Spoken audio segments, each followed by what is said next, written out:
Hey guys, welcome back to Music Monday, where we discuss the latest news in popular music. We're your hosts. I'm Victoria Cummings. And I'm David Gutierrez.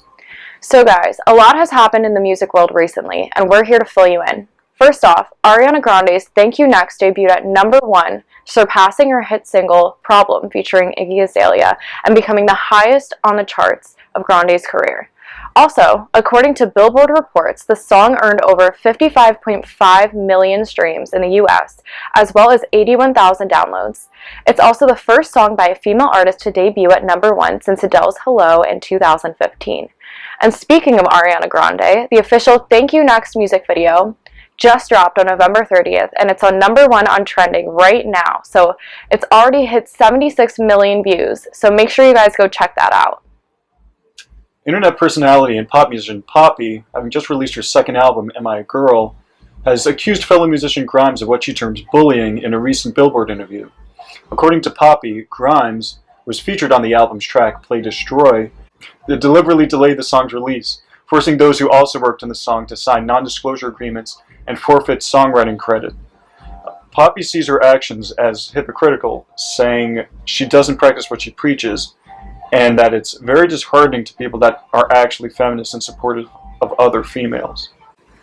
Also in the news, rapper Tekashi 6ix9ine is facing a minimum of 32 years and a maximum of life in prison for violating the Federal RICO Act. He has pleaded not guilty to all charges. The indictment listed 6ix9ine in direct connection to 2 incidents, including an armed robbery and the shooting of a bystander.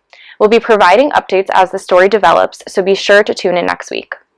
In more bizarre news, the recently reformed British electronic band, the KLF, known for their rather provocative antics, have announced their intent to build a pyramid of bricks that contain the ashes of 34,592 deceased individuals.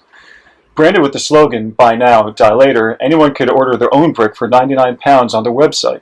Construction is slated to begin November 23rd in Toxteth, Liverpool, with free tea and mince pie. Now let's talk about Bohemian Rhapsody. This 2018 film is breaking records in the box office. For those who aren't familiar with the film, Bohemian Rhapsody is a music biopic that celebrates and tells the story of Queen, the iconic British rock band from the 70s. The film follows the rise of the band through their legendary songs and revolutionary sound, their near implosion as Freddie Mercury's lifestyle spirals out of control, and their triumphant reunion on the eve of Live Aid, where Mercury, facing a life-threatening illness, leads the band in one of the greatest performances in the history of rock music. Mercury is played by Rami Malek, who has received a lot of praise for his portrayal of the stereotype-defying musician.